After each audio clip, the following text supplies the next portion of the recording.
Welcome to the hottest movie review on the internet today, the A-List Review. I'm your host, the Game Changer, Wes Troop, and it's time to go back to the theater. And it's yet another movie from Blumhouse. Ooh, more like Blumhouse. But, every once in a while, maybe 1 in 10 times, they'll get a movie right. Maybe this will be the 1 in 10. My review of the 2025 psychological horror film, The Woman in the Yard, coming up now.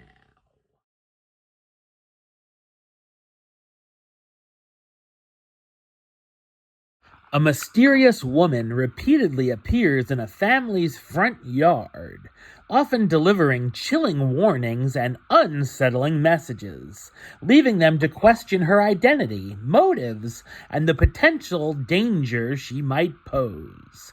So, what did I think of The Woman in the Yard? I thought it's a dreadful psychological horror film. It's directed by Yami Khaled-Serra, who's also known for directing half of Liam Neeson's filmography, Orphan, The Shallows, Jungle Cruise, Black Adam, and Carry On. With the film being a Blumhouse production, and by its marketing, this may not be the type of horror movie you're expecting it to be, which I have to give it some credit for.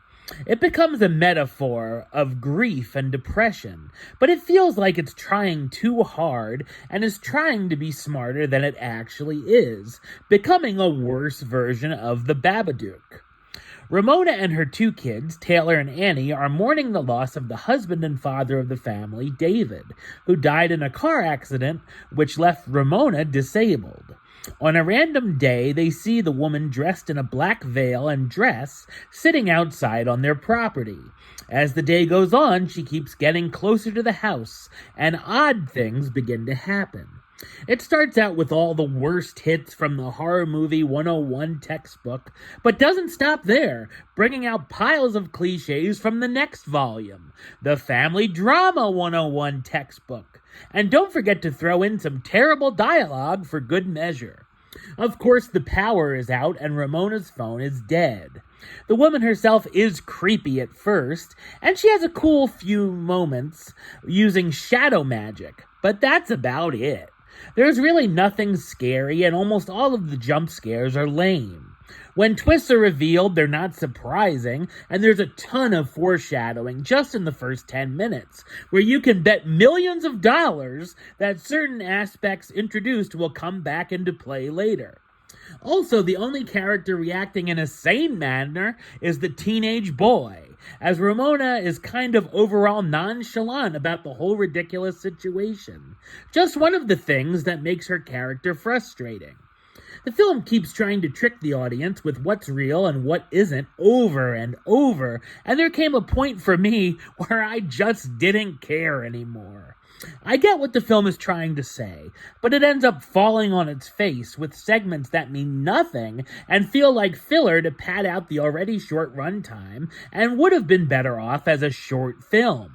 Also, when you figure out what's actually happening, the first half of the film doesn't all add up, and you leave with more questions than you came in with, especially elements that involve the kids. The ending could be taken up for interpretation, depending if you're a glass half full or glass half empty type, but one thing caused me to roll my eyes harder than I have in the last decade. The runtime of 88 minutes dripped like molasses, with parts of it being slow-moving and even boring, but then having important scenes that felt randomly rushed. The cast is giving their all here for a script that doesn't deserve it, starring Danielle Deadwyler as Ramona, the mother mourning the death of her husband, finding herself in this odd situation. Akwi Akpakwasali as the woman, the bizarre figure taunting the family.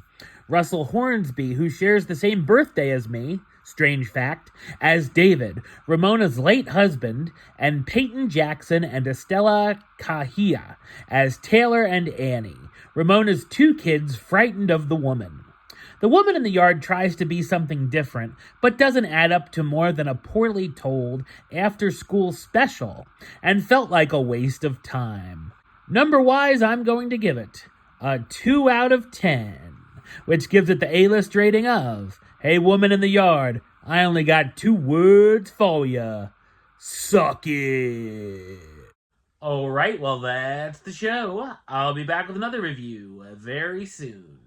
But until then, don't forget to like, comment, and subscribe right here on YouTube. YouTube.com/WestsideOf515. Like the show on Facebook, Facebook.com/WestTroupeAlist. And of course, you can follow me on the Instagram and Letterboxd at WesAlist. Until next time, Troop out.